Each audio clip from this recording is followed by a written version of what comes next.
नमस्कार। दोपहर समाचार में आपका स्वागत है।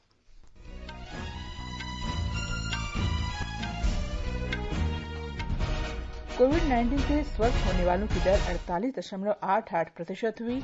स्वस्थ होने वालों का आंकड़ा पहली बार संक्रमित होने वाले लोगों से अधिक। स्वास्थ्य मंत्री ने कहा, देश में जांच क्षमता बढ़ाई गई, 958 कोविड अस्पताल बनाए गए। वंदे भारत मिशन के तीसरे चरण के तहत यूरोप से भारत आने वाली उड़ानों के लिए एयर इंडिया की टिकटों की आज से बुकिंग शुरू। दिल्ली के मुख्यमंत्री अरविंद केजरीवाल ने कहा, सरकार सभी कोरोना रोगियों को उपचार उपलब्ध कराने का हर संभव प्रयास कर रही है। राजस्थान ने कोविड-19 के बढ़ते मामलों के मद्देनजर अपनी सीमाएं सील की। जम्मू कश्मीर के शोपियां जिले में सुरक्षा बलों के साथ मुठभेड़ में 5 आतंकवादी मारे गए। नेशनल फर्टिलाइजर्स लिमिटेड ने रोजगार के लिए 12 क्षेत्रों में युवाओं को प्रशिक्षण देने के लिए ITI नांगल के साथ सहमति पत्र पर हस्ताक्षर किए। दोपहर समाचार में मैं हूं कनकलता और मेरे साथ हैं मेरे सहयोगी विशाल शर्मा। देश भर में कोविड-19 संक्रमण से स्वस्थ होने वालों की दर 48.88% हो गई है। 1,35,206 लोग ठीक हुए हैं। पिछले 24 घंटों के दौरान 5,991 लोग स्वस्थ हुए हैं। पहली बार स्वस्थ होने वालों की संख्या संक्रमित होने वालों की संख्या से अधिक है। देश में 1,33,632 लोगों का इलाज चल रहा है। स्वास्थ्य तथा परिवार कल्याण मंत्रालय ने बताया है कि पिछले 24 घंटों के दौरान संक्रमण के 9,985 मामले आए हैं। इसके साथ ही संक्रमित लोगों की संख्या बढ़कर 2,76,858 हो गई है। पिछले 24 घंटों के दौरान 279 लोगों की मौत हुई है। इसके साथ ही मरने वालों की संख्या बढ़कर 7,745 हो गई है। देश में मृत्यु दर 2.80% है। इस बीच भारतीय आयुर्विज्ञान अनुसंधान परिषद ICMR ने कहा है कि पिछले 24 घंटों के दौरान 1,45,216 नमूनों की जांच की गई है। देश में अब तक 50,61,332 लोगों की जांच की गई है। ICMR कोविड-19 जांच की सुविधा बढ़ाने के लिए सरकारी और निजी जांच केंद्रों को लगातार मंजूरी दे रहा है। अब तक देश भर में 823 जांच केंद्रों को मंजूरी दी गई है, जिनमें से 590 सरकारी और 233 निजी जांच केंद्र हैं। कोविड-19 संबद्ध मंत्री समूह के अध्यक्ष डॉक्टर हर्षवर्धन ने कहा है कि विश्व की तुलना में भारत बेहतर स्थिति में है, लेकिन संतुष्टि की कोई गुंजाइश नहीं है। बैठक में मंत्री समूह को देश में चिकित्सा ढांचे और कोविड रोगियों के स्वस्थ होने की स्थिति की जानकारी दी गई। उन्हें बताया गया कि 9 जून तक कोविड संबंधी स्वास्थ्य ढांचे को मजबूत बनाया गया। मंत्री समूह को बताया गया कि 9 जून तक कोविड संबंधी स्वास्थ्य ढांचे को मजबूत बनाया गया। इसके अंतर्गत 958 समर्पित कोविड अस्पतालों की व्यवस्था की गई, जिनमें 1,67,000 बिस्तर उपलब्ध हैं और इनमें भी 21,000 ICU बेड और 73,000 से अधिक ऑक्सीजन की व्यवस्था वाले बिस्तर शामिल हैं। देश में 2,313 समर्पित कोविड स्वास्थ्य केंद्र और 7,500 से अधिक कोविड देखभाल केंद्र उपलब्ध हैं। कोविड अस्पतालों के लिए करीब 21,500 वेंटिलेटर उपलब्ध हैं। केंद्र ने 60,848 और वेंटिलेटर के लिए ऑर्डर दिया है। मंत्री समूह को यह भी बताया गया कि अखिल भारतीय आयुर्विज्ञान परिषद की परीक्षण क्षमता 553 सरकारी और 231 निजी प्रयोगशालाओं के माध्यम से बढ़ाई गई है। अधिकार प्राप्त मंत्री समूह के अध्यक्ष परमेश्वरम अय्यर ने लॉकडाउन के दौरान देश में आवश्यक वस्तुओं की आपूर्ति के लिए अपनाई गई महत्वपूर्ण कार्यनीतियों का उल्लेख किया। समाचार कक्ष से श्रीराम शर्मा। कोविड-19 से संबद्ध मंत्री समूह की 16वीं बैठक कल वीडियो कॉन्फ्रेंस के जरिए नई दिल्ली में हुई। इसमें महामारी से निपटने के उपायों की समीक्षा की गई। इसमें विदेश मंत्री डॉक्टर एस जयशंकर, नागरिक उड्डयन मंत्री हरदीप सिंह पुरी और गृह राज्य मंत्री नित्यानंद रवि भी उपस्थित थे। केंद्र सरकार ने कोरोना संक्रमण से सर्वाधिक ग्रस्त 15 राज्यों और केंद्र शासित प्रदेशों में उच्च स्तरीय केंद्रीय दलों की तैनाती की है। ये दल कोविड-19 महामारी की रोकथाम में तकनीकी सहयोग उपलब्ध कराकर राज्यों और केंद्र शासित प्रदेशों की मदद करेंगे। केंद्रीय दलों की तैनाती महाराष्ट्र, तेलंगाना, तमिलनाडु, राजस्थान, असम, हरियाणा, गुजरात, कर्नाटक, उत्तराखंड, मध्य प्रदेश, पश्चिम बंगाल, दिल्ली, बिहार, उत्तर प्रदेश और ओडिशा में की गई है। 3 सदस्यीय दल में 2 स्वास्थ्य विशेषज्ञ और 1 वरिष्ठ संयुक्त सचिव स्तर के नोडल अधिकारी शामिल हैं। केंद्रीय टीम के साथ समन्वय के लिए कई जिलों और नगरपालिकाओं ने जिला स्तर पर भी टीम का गठन किया है। ये समाचार आकाशवाणी से प्रसारित किए जा रहे हैं। ताजा समाचार जानने के लिए आप हमारे Twitter handle @AIR News Hindi को फॉलो कर सकते हैं। अपने साथ अपनों का ध्यान रखो, बड़े बुजुर्गों का तुम ध्यान रखो, तो बात करो, कुछ मदद करो, कोरोना के चलते याद रखो, घर की सफाई ना भूलना, हाथों को धोना मत भूलना, सुरक्षित दादा दादी नाना नानी अभियान, अपने साथ अपनों का ध्यान।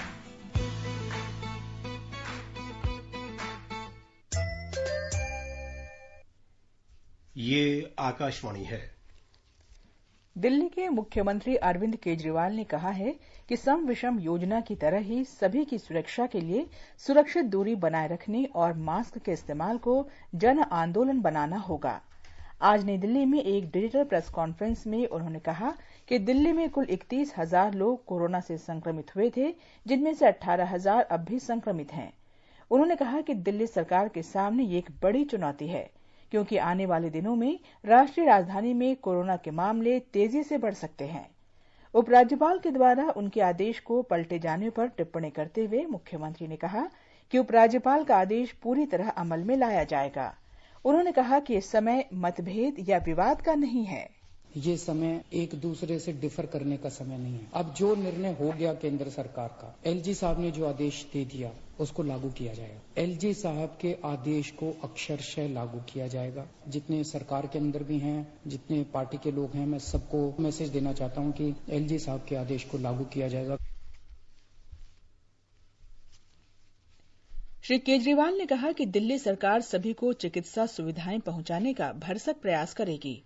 उन्होंने कहा कि हम सभी को मिलकर कोरोना संक्रमण का मुकाबला करना होगा। इस बीच राजधानी में पिछले 24 घंटों में कोरोना संक्रमण के 1,366 मामले सामने आए हैं। कुल मामलों की संख्या बढ़कर 31,309 हो गई है। दिल्ली सरकार ने पुष्टि की है कि 11,861 रोगी स्वस्थ हुए हैं और स्वस्थ होने वालों की दर 37.88% है। पिछले 24 घंटों में 504 रोगी ठीक हुए हैं और 31 की मृत्यु हुई है। राष्ट्रीय राजधानी क्षेत्र में कोरोना से मरने वालों की संख्या बढ़कर 905 हो गई है। राजस्थान सरकार ने कोरोना के बढ़ते हुए मामलों को देखते हुए राजस्थान की अन्य राज्यों से लगने वाली सीमाएं सील कर दी हैं। इसके अलावा हवाई और रेल मार्ग से राज्य में प्रवेश करने वालों को सरकार से विशेष अनुमति लेनी होगी। राज्य के पुलिस महानिदेशक ने एक आदेश में कहा है कि किसी भी नागरिक को बिना अनुमति के राज्य में प्रवेश करने या बाहर जाने की अनुमति नहीं होगी। राज्य सरकार द्वारा जारी अनापत्ति प्रमाण पत्र वाले लोगों को ही इस आदेश से छूट मिलेगी। एक रिपोर्ट। राज्य के सभी अंतर्राज्यीय सड़क मार्गों के साथ हवाई अड्डों, रेलवे स्टेशन तथा बस अड्डों पर पुलिस चेक पोस्ट स्थापित करने के निर्देश दिए गए हैं। राज्य में जिला कलेक्टर और पुलिस अधीक्षकों को पास जारी करने के अधिकार दिए गए हैं। अन्य राज्य में जाने के लिए आपातकालीन स्थितियों में ही पास जारी करने के लिए निर्देशित किया गया है। इस बीच राज्य में आज 123 लोगों में कोरोना की पुष्टि हुई है। कल 369 लोग कोरोना संक्रमित पाए गए थे, जो कि राज्य में एक दिन में कोरोना के मिले सबसे ज्यादा मरीज थे। अंतर्राज्यीय आवागमन के बाद प्रदेश में कोविड मरीजों की संख्या में तेजी से बढ़ोतरी हुई है। पिछले 10 दिन से राज्य में लगातार रोजाना 250 से ज्यादा लोगों में कोरोना की पुष्टि हो रही है। जितेंद्र द्विवेदी, आकाशवाणी समाचार, जयपुर। केंद्र शासित प्रदेश जम्मू कश्मीर में पिछले 2 सप्ताह के दौरान कोरोना के मामले तेजी से बढ़े हैं और अब प्रदेश में कोरोना से प्रभावित लोगों की संख्या 4,346 हो गई है। हालांकि कल बहुत कम मामले सामने आए। एक रिपोर्ट। केंद्र शासित प्रदेश जम्मू कश्मीर में प्रतिदिन रिपोर्ट किए जाने वाले कोरोना वायरस के मामलों की संख्या कल 2 सप्ताह के बाद 100 अंक से नीचे आ गई है। कल 61 लोगों के संक्रमण होने के साथ ही प्रदेश में पॉजिटिव मामलों की संख्या 4,346 तक जा पहुंची है। जम्मू कश्मीर में केवल 3 दिनों में 961 मामले सामने आए थे, जिसमें अधिकतम कश्मीर संभाग से होने के कारण कश्मीर की जनता काफी भयभीत हो चुकी थी। परंतु कल लगभग 2 सप्ताह के अंतराल के बाद पॉजिटिव मामलों की संख्या 2 अंकों के आंकड़े तक गिर गई, जिसकी वजह से कश्मीर के लोग काफी हद तक प्रसन्न भी दिखाई दे रहे थे। इस बीच उत्तरी कश्मीर के कुपवाड़ा जिले में एक अच्छी खबर आई है, जिसमें पिछले 3 दिनों के दौरान दौरान 116 मरीज उपचार के बाद ठीक हो चुके हैं और सक्रिय मामले अब घटकर 156 तक आ गए हैं। आकाशवाणी समाचार के लिए श्रीनगर से मैं सुनील कौल। मध्य प्रदेश में कोविड-19 से संक्रमित होने वालों की संख्या बढ़कर 9,849 हो गई है, जबकि 420 लोगों की मौत हुई है। 6,729 लोग इस संक्रमण से ठीक हुए हैं, जबकि 688 लोगों का उपचार चल रहा है। हमारे संवाददाता ने बताया है कि राज्य में अब तक 2,20,000 नमूनों की जांच हो चुकी है।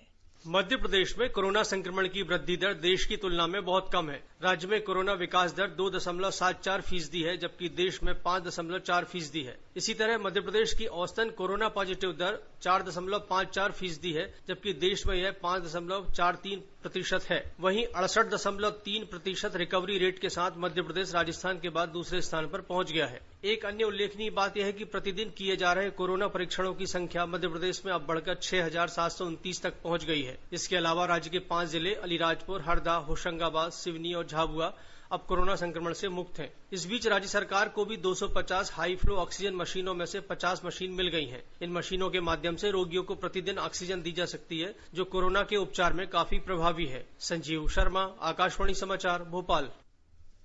झारखंड में पिछले 24 घंटों के दौरान कोविड-19 के 93 नए मामले आने से संक्रमित लोगों की संख्या 1,423 हो गई है।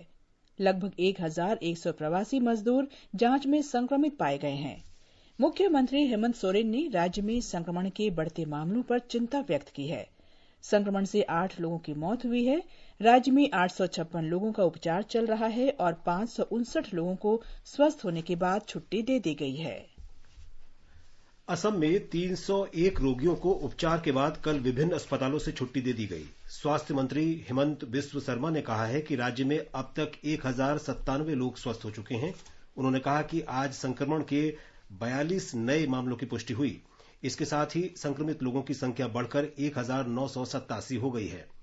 मिजोरम में पिछले 48 घंटों के दौरान कोविड-19 संक्रमण के 51 नए मामले सामने आने से राज्य में संक्रमित लोगों की संख्या बढ़कर 92 हो गई है। राज्य में कोविड-19 के 93 मामलों में से 92 का उपचार चल रहा है और एक रोगी स्वस्थ हुआ है। मेघालय में आज कोविड-19 संक्रमण के एक नए मामले का पता चला। इसे मिलाकर राज्य में 30 लोग कोरोना संक्रमित हो गए हैं। मुख्यमंत्री कोनराड संगमा ने ट्वीट के जरिए जानकारी दी कि नए संक्रमित व्यक्ति का शिलंग में समुचित उपचार हो रहा है। राज्य में अब तक 13 व्यक्ति कोरोना से ठीक हो चुके हैं और एक व्यक्ति की मृत्यु हुई है। तेलंगाना में कल कोविड-19 के नए 178 मरीजों की पुष्टि हुई है।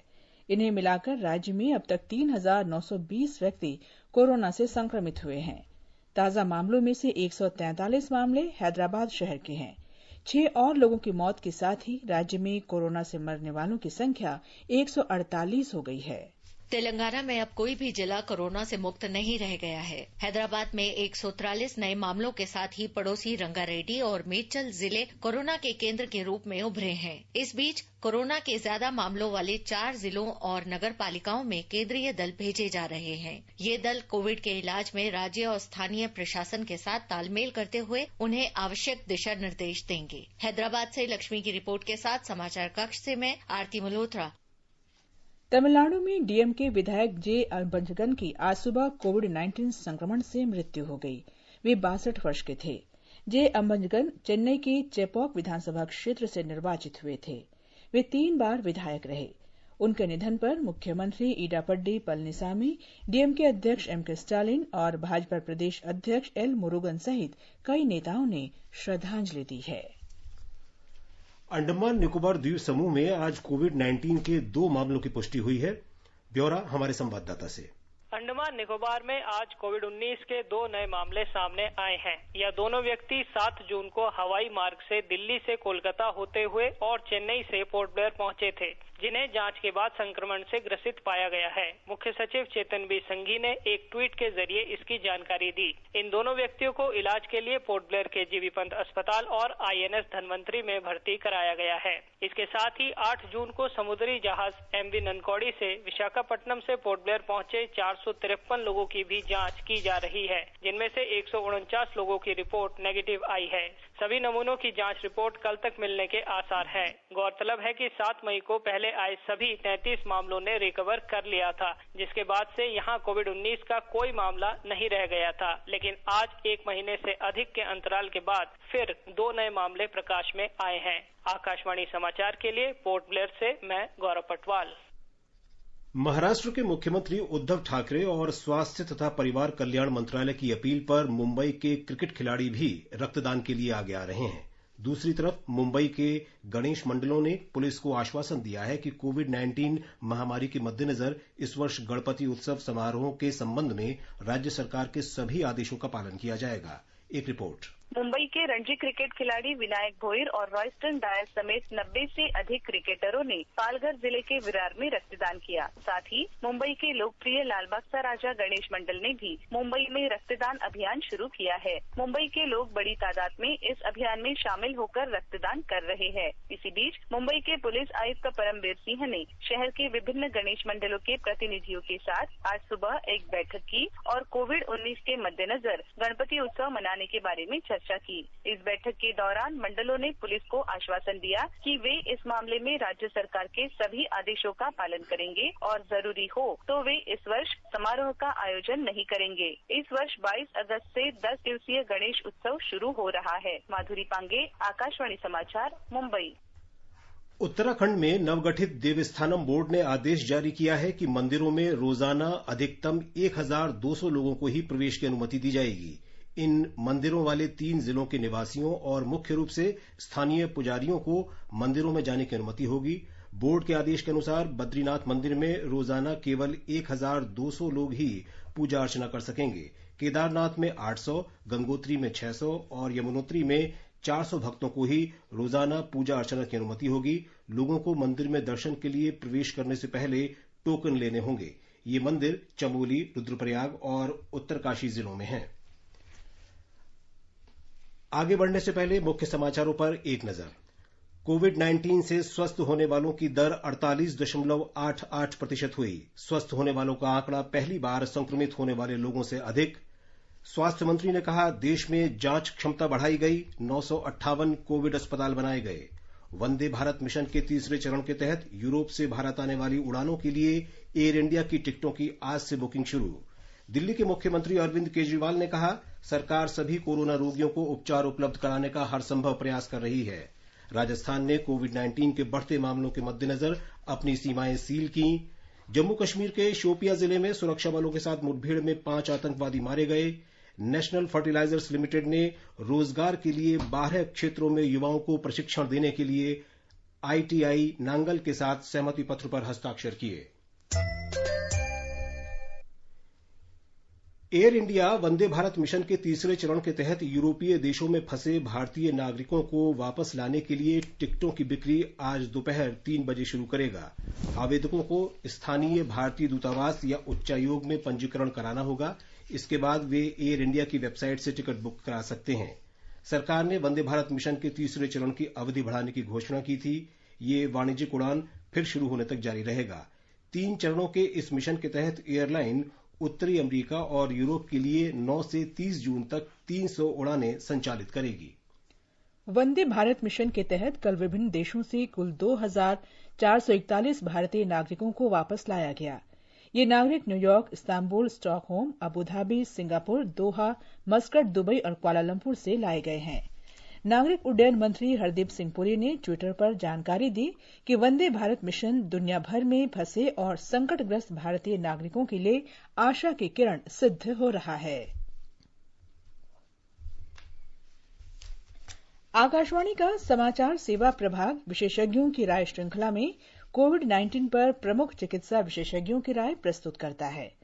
अखिल भारतीय आयुर्विज्ञान संस्थान एम्स के अवचेतन विभाग की डॉक्टर एस राजेश्वरी ने लोगों को घर पर रहने और साफ सफाई पर ध्यान देने की सलाह दी है। We have seen that there is a severe shortage of ICU facilities in the most developed of countries. And in order that we do not face the same calamity in our country, it is vital that we do not stress the health system by becoming more sick and bringing more patients. And for this, I urge that you must stay at home and must maintain hand hygiene to reduce the number of patients coming into the hospital.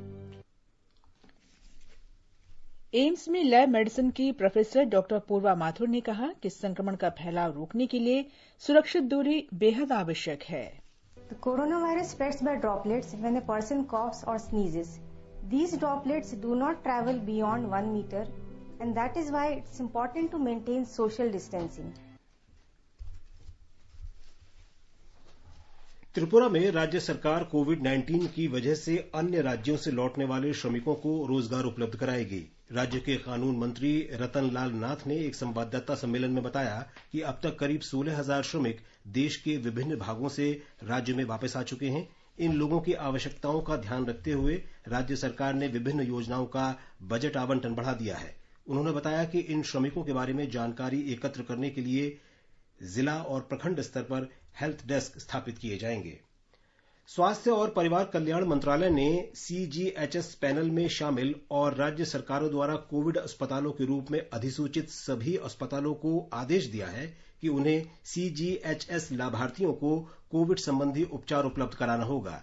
CGHS panel में शामिल जो अस्पताल Covid अस्पतालों के रूप में अधिसूचित नहीं है, वो भी सीजीएचएस लाभार्थियों को उपचार या भर्ती करने से मना नहीं कर सकेंगे। ऐसे अस्पतालों को सभी अन्य उपचार के लिए सीजीएचएस नियमों का पालन करते हुए शुल्क वसूलने होंगे। दिशा निर्देशों का उल्लंघन करने वाले अस्पतालों पर कार्रवाई की जाएगी। ये समाचार हमारी वेबसाइट newsonair.com और हमारे मोबाइल ऐप newsonair/हिंदी पर भी उपलब्ध हैं।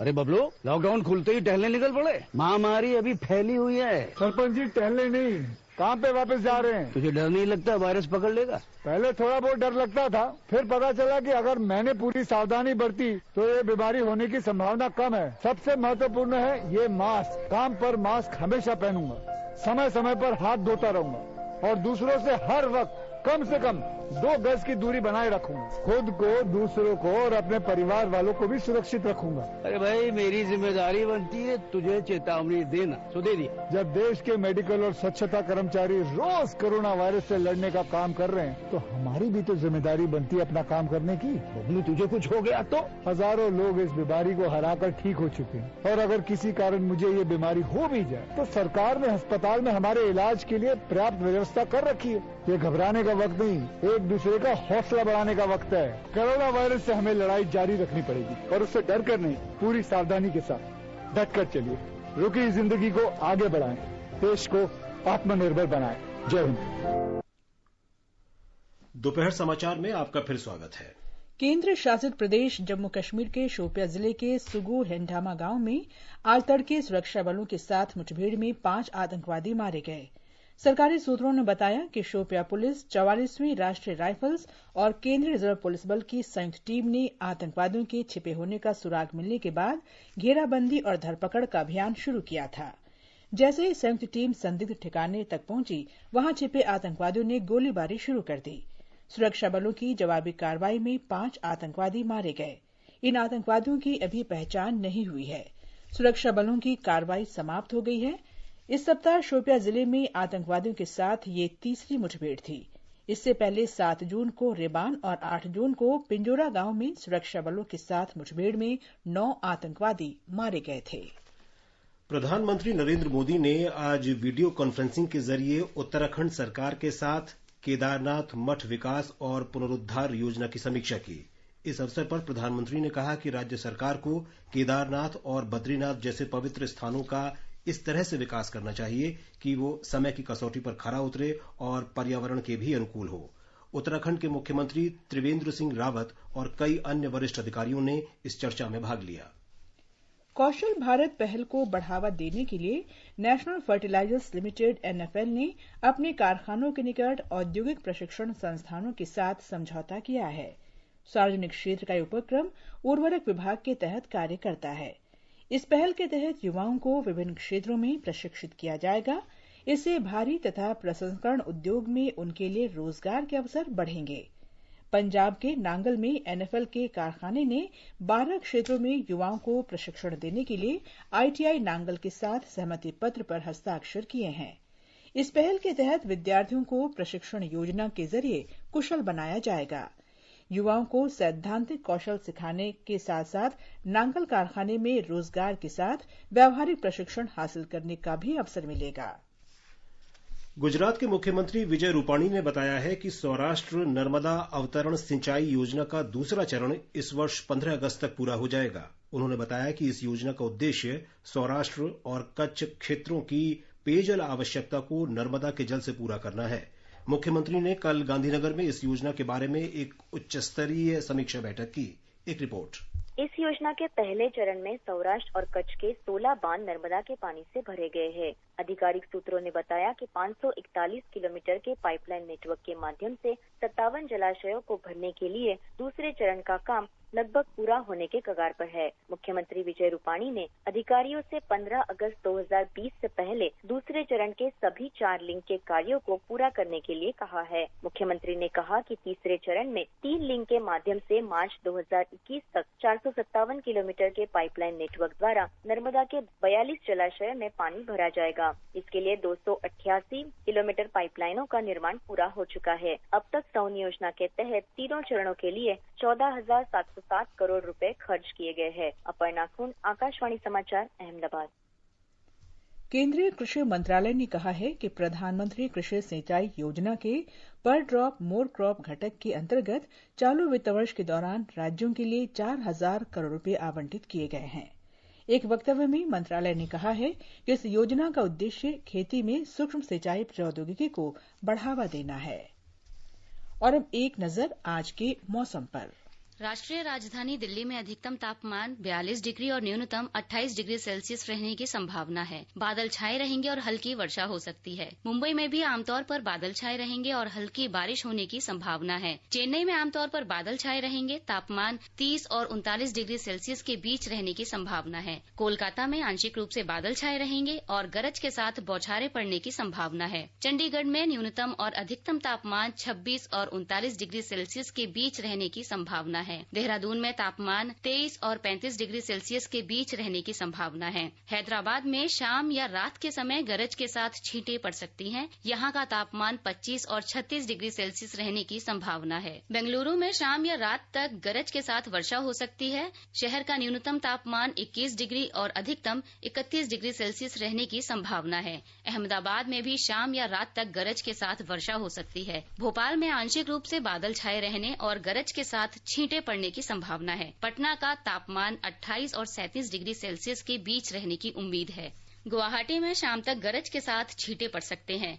केंद्र शासित प्रदेश जम्मू कश्मीर के जम्मू में अधिकतम तापमान 36 डिग्री और न्यूनतम 25 डिग्री सेल्सियस रहने की संभावना है। आंशिक तौर पर बादल छाए रहेंगे और गरज के साथ छींटे भी पड़ सकते हैं। श्रीनगर में भी आंशिक तौर पर बादल छाए रहेंगे और गरज के साथ छींटे भी पड़ सकते हैं। गिलगित में आंशिक रूप से बादल छाए रहेंगे और गरज के साथ छींटे पड़ने या धूल भरी आंधी चलने की संभावना है। यहाँ का तापमान 17 से 36 डिग्री सेल्सियस के बीच रहने का अनुमान है। उधर मुजफ्फराबाद में भी आंशिक रूप से बादल छाए रहेंगे और गरज के साथ छींटे पड़ने की संभावना है। न्यूनतम तापमान 16 डिग्री और अधिकतम 34 डिग्री सेल्सियस रहने की संभावना है। समाचार कक्ष से दीपिका शर्मा। गुजरात में आज लगातार छठे दिन सौराष्ट्र के कई क्षेत्रों में मानसून पूर्व बारिश हुई। अमरेली, गिर सोमनाथ, भावनगर जिले और सौराष्ट्र के कुछ भागों में आज मूसलाधार बारिश हुई। सरकारी सूत्रों ने बताया है कि पिछले 24 घंटे में अमरेली जिले के धारी में सबसे अधिक 71 मिलीमीटर बारिश हुई। सौराष्ट्र और दक्षिण गुजरात की 26 तहसीलों में 25 मिलीमीटर से अधिक वर्षा हुई। राज्य की 60 तहसीलों में कल बारिश हुई थी। अंत में मुख्य समाचार एक बार फिर। कोविड-19 से स्वस्थ होने वालों की दर 48.88% हुई। स्वस्थ होने वालों का आंकड़ा पहली बार संक्रमित होने वाले लोगों से अधिक। स्वास्थ्य मंत्री ने कहा, देश में जांच क्षमता बढ़ाई गई, 958 कोविड अस्पताल बनाए गए। वंदे भारत मिशन के तीसरे चरण के तहत यूरोप से भारत आने वाली उड़ानों के लिए एयर इंडिया के टिकटों की आज से बुकिंग शुरू। दिल्ली के मुख्यमंत्री अरविंद केजरीवाल ने कहा, सरकार सभी कोरोना रोगियों को उपचार उपलब्ध कराने का हर संभव प्रयास कर रही है। राजस्थान ने कोविड-19 के बढ़ते मामलों के मद्देनजर अपनी सीमाएं सील की। जम्मू कश्मीर के शोपियां जिले में सुरक्षा बलों के साथ मुठभेड़ में 5 आतंकवादी मारे गए और नेशनल फर्टिलाइजर्स लिमिटेड ने रोजगार के लिए 12 क्षेत्रों में युवाओं को प्रशिक्षण देने के लिए ITI नांगल के साथ सहमति पत्र पर हस्ताक्षर किए। इसके साथ ही दोपहर समाचार का ये अंक समाप्त हुआ। नमस्कार।